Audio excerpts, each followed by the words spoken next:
예, 세상 살다 보면 우리 인생에 황폐한 때가 찾아올 수 있습니다. 황폐한 자리, 건강이 무너지고 또 전들과의 관계가 멀어지고 또 평생 열심히 일하고 은퇴했는데 마음이 공허해질 때가 있습니다.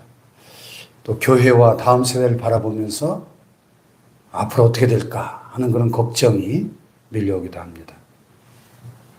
이스라엘 백성들에게도 그런 황폐한 때가 있었습니다. 나라가 망하고 모든 것이 무너지고 성전은 불타고 성읍도 무너지고 백성들은 다 포로로 끌려갔습니다. 하나님이 주셨던 그 약속의 땅은 잡초만 폐허가 되었습니다. 지나간 사람들이 그 모습을 보면서 다 조롱하고 비웃었습니다. 그런데 바로 그 황폐한 땅을 향해서 하나님이 지금 말씀하고 계신 거죠. 여기 35절에 보면 사람이 이르길 이 땅이 황폐하더니 이제는 에덴 동산같이 되었고 그랬어요. 사람의 눈에는 모든 게 다 끝난 것처럼 보였지만 하나님의 눈에는 아직 끝나지 않았다는 것입니다. 하나님은 폐허 위에서 새로운 일을 시작하십니다. 네. 이 32절에 하나님은 아주 분명하게 말씀하시죠. 32절 시작.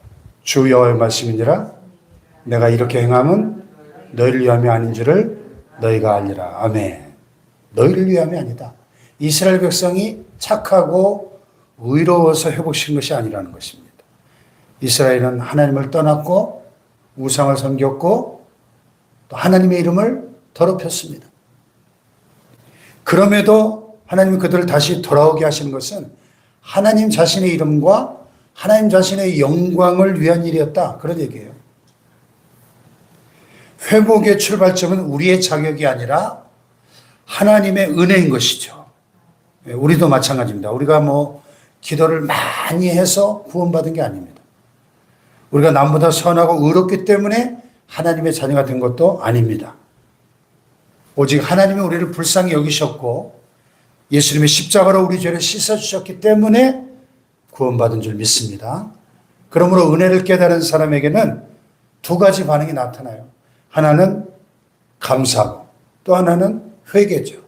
감사와 회개. 하나님은 이스라엘 백성들에게 여기 32절 하반절에 이스라엘 족속아 너희 행위로 말미암아 부끄러워하고 한탄할지어다 그랬어요. 하나님의 은혜는 죄를 결국 가볍게 여기게 하지 않습니다. 오히려 이런 나 같은 죄인을 하나님이 다시 받아주셨구나. 죄 자체를 슬퍼하고 죄를 미워하고 돌이키게 하는 것이죠. 진정한 회개는 절망이 아니라 하나님께 돌아가는 것입니다. 과거의 잘못만 붙들고 자신을 정죄하는 것이 아니라 십자가를 붙들고 다시 일어서는 것입니다. 그래서 혹시 마음속에 오래 감춰둔 죄가 있다면 이 새벽 주님 앞에 다 내려놓으시길 바랍니다. 그래서 하나님은 우리가 완전해진 다음에 우리를 받아주시는 분이 아닙니다. 있는 모습 그대로 주님 앞에 돌아갈 때 우리를 씻어주시고 다시 세워주시는 줄 믿습니다. 탕자가 돼지를 치다가 아버지 집으로 돌아왔으니까 얼마나 그 몰골이 흉측했겠습니까? 완전 거지 그 자체죠. 온몸에서 돼지우리 냄새가 풍겼을 것이고 얼마나 비참한 모습이었겠습니까? 그가 이발하고 목욕하고 새 양복 갈아입고 들어온 게 아니잖아요.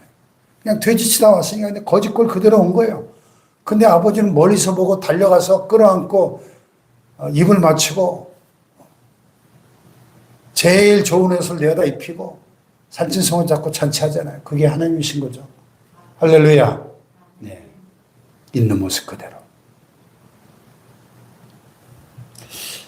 자, 여기 34절, 36절을 쭉 읽어보면 이제 하나님이 이루실 그 회복의 모습이 구체적으로 나타나는데 사람들이 떠났던 성읍에 다시 사람들이 거주하게 되고 무너졌던 건물들이 다시 세워지고 황폐했던 땅이 경작지가 되고 또 잡초와 돌무더기뿐이었던 그곳에 곡식과 열매가 자라난다. 그리고 사람들이 말하는 거예요. 35절에 사람들이 뭐라 그래요? 이 땅이 황폐하더니 이제는 뭐 같다?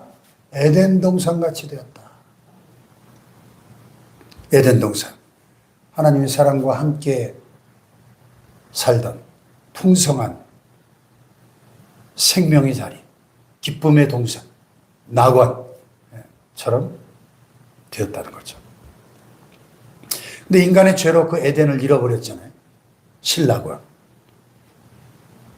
근데 하나님께서 황폐한 이스라엘을 다시 에덴 동산처럼 만드시겠다고 약속하십니다. 이것이 하나님이 이루시는 회복의 역사죠. 하나님의 회복은 단순히 그냥 과거의 상태로 되돌리는 것이 아니고 과거보다 더 좋게, 더 새롭게 업그레이드해서 만드시는 거죠. 할렐루야. 네. 상처가 있었기 때문에 이제는 다른 사람의 아픔을 품을 수 있는 사람이 되게 하시고 실패를 경험했기 때문에 이제는 겸손히 하나님만 의지하는 사람이 되게 하십니다. 눈물의 골짜기를 통과해 보았기 때문에 다른 사람들의 눈물을 닦아주는 사람이 되게 하시는 거죠. wounded healer, 상처 입은 치유자로 살아가게 하시는 거예요. 우리에게는 무너진 것만 보이지만 하나님은 그곳에 무엇을 심을지 다 보고 계신 것입니다. 우리는 폐허만 보고 있지만 하나님 그 빈자리에 세워질 새 집을 보고 계십니다. 우리는 빈 성읍만 보지만 하나님 그것을 가득 채울 하나님의 백성들을 보고 계신 것이죠. 36절에서 하나님은 이렇게 말씀하십니다. 36절 시작. 너희 사방에 남은 이방 사람이 나 여호와가 무너진 것을 건축하며 황폐한 자리에 심은 줄을 알리라. 나 여호와가 말하였으니 이루리라. 아멘. 나 여호와가 말하였으니 이룰 것이다. 그러니까 우리의 소망은 우리의 형편, 환경이 있지 않다는 거예요. 말씀하신 하나님께 우리의 소망이 있다는 거예요. 네, 십자가도 사람들 눈에는 완전히 실패처럼 보였잖아요. 예수님 버림받으셨고 죽임당하셨고 제자들은 다 흩어졌고 무덤의 돌문은 굳게 닫혔습니다. 그러나 하나님은 그 죽음의 자리, 절망의 자리에서 부활의 새 생명을 일으키신 것입니다. 할렐루야. 십자가의 하나님은 무덤을 생명의 자리로 바꾸시는 하나님이시다. 그러므로 우리 인생의 황폐한 자리도 하나님의 마지막 결론이 아니다 하는 것입니다. 예. 다만 그 회복이 꼭 우리가 원하는 모습으로만 이루어진 것은 아니에요. 때로 하나님은 우리 병을 고쳐주시고 환경을 바꿔주십니다. 그러나 때로는 형편을 당장 바꾸기보다 그 형편을 인내하고 이겨낼 믿음을 주세요. 잃어버린 것을 그대로 되돌려 주시기보다 이전보다 더 깊은 소망과 더 성숙한 믿음을 주시기도 하신다. 오늘 생명상 묵상에서 보면은 김명선 전도사님의 간증이 나와요. 시선, 내 삶은 주의 것, 이런 찬양을 만드신 유명한 찬양 사역자죠. 이분이 이제 남편과 함께 찬양 앨범을 내고 콘서트를 다니고 방송하고 집회하고 활발히 활동하다가 갑자기 남편이 담도암 선고를 받습니다. 남편이 오래 못 버틸 것이다. 의사가 말했는데도 부부는 그 투병 과정을 영광 프로젝트 이렇게 부르면서 곳곳에 다니면서 하나님을 증거했습니다. 그런데 1년도 채 안 돼서 결국 남편을 먼저 천국으로 보내야 했습니다. 하나님을 원망할 용기는 없었지만 처음에는 하나님께 서운한 마음이 컸다고 합니다. 왜 하필 저입니까? 하나님, 제가 뭘 잘못했나요? 무엇보다 남편이 살아나는 것이 하나님의 영광이 될 것이라고 생각했기 때문에 영광 프로젝트라고 외치면서 간증하고 다녀서 남편이 1년 전에 죽어버리니까 하나님의 이름에 먹칠을 한다고 생각했기 때문에 더 괴로웠다고 합니다. 근데 남편을 떠나보낸 후에도 자신과 남겨진 그 가족들을, 아들과 딸을 붙드시고 책임지시는 하나님을 경험하면서 이제 이렇게 고백하는 거죠. 그동안 사람들의 천국 소망을 가지라고 외치면서도 정작 저는 그 좋은 곳에 남편을 보내기 싫었어요. 실상은 이 땅에서 잘 되는 것만 하나님의 영광이라고 치부했던 저의 믿음의 민낯을 보았어요. 이제 그리스도의 영광은 그리 아니하실지라도 계속 주님을 따르는 그 사람을 통해 드러난다는 것을 압니다. 이렇게 고백하고 있습니다. 하나님의 영광은 이 땅에서 모든 일이 잘 되는 것에만 있는 것이 아니라는 사실을 깨달았다는 간증이죠. 그리 아니하실지라도 주님을 끝까지 따르는 믿음을 통해서도 하나님의 영광이 드러난다는 것을 알게 되었다 하는 간증입니다. 아멘. 이것이 더 깊은 회복이죠. 회복이란 모든 일이 예전과 똑같아지는 것만을 뜻하지 않습니다. 슬픔 가운데도 하나님을 신뢰하는 것, 상실 속에서도 천국 소망을 붙드는 것, 약해진 자리에서도 하나님의 강함을 경험하는 것이 진정한 회복인 줄로 믿습니다. 여기 37절에 참 놀라운 말씀이 나와요. 37절 시작. 주 여호와께서 이같이 말씀하셨느니라.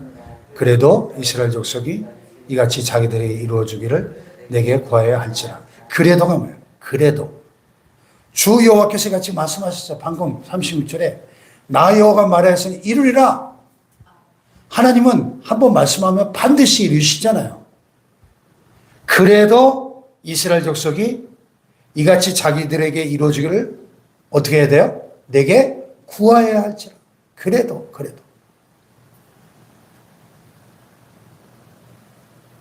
하나님이 이미 회복을 약속하셨어요. 내가 말하였으니 이루리라 선언하셨어요. 그래도 하나님은 이스라엘 백성들에게 그 약속이 이루어지도록 기도하라 하십니다. 왜요? 기도는 하나님이 일하시는 방식이니까. 네. 하나님의 약속과 우리의 기도는 서로 반대되는 것이 아니고 하나님은 언제나 우리에게 약속을 주시고 우리가 그 약속을 붙잡고 기도하게 하신다는 거예요. 그리고 그 기도를 통해서 하나님의 뜻을 이루어 가신다는 것입니다. 아멘. 기도는 하나님이 모르시는 사실을 우리가 알려드리는 시간이 아닙니다. 기도는 하나님께 우리가 정보를 제공해 드리는 시간이 아니에요. 너희가 구하기 전에 너희에게 있어야 할 것을 너희 아버지께서 아시느니라 그랬잖아요. 이미 다 알고 계시죠. 그럼 왜 기도하는 거예요? 다 아시는데. 기도는 하나님의 마음에 우리의 마음을 맞추는 시간인 것이죠. 하나님의 뜻과 내 뜻이 일치되게 조율하는 시간인 거죠. 기도는 하나님을 설득하는 시간도 아닙니다. 예. 이미 약속하신 하나님의 은혜를 믿음으로 받아들이는 것이죠. 할렐루야. 그러므로 오래오래 기도해도 응답이 보이지 않는다고 포기하면 안 되는 거죠. 자녀들의 믿음을 위해 기도하고 계십니까? 계속 기도하세요. 모니카는 방탕한 아들을 위해서 30년을 눈물로 기도했습니다. 가족의 구원을 위해 기도하고 계십니까? 포기하면 안 됩니다. 무너진 관계의 회복을 위해 기도합니까? 다시 기도하세요.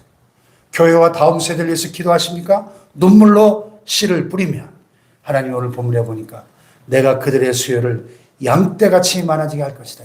양떼들이 얼마나 많아요. 네. 그 황폐한 성읍을 양떼처럼 사람의 떼로 채우겠다 약속하십니다.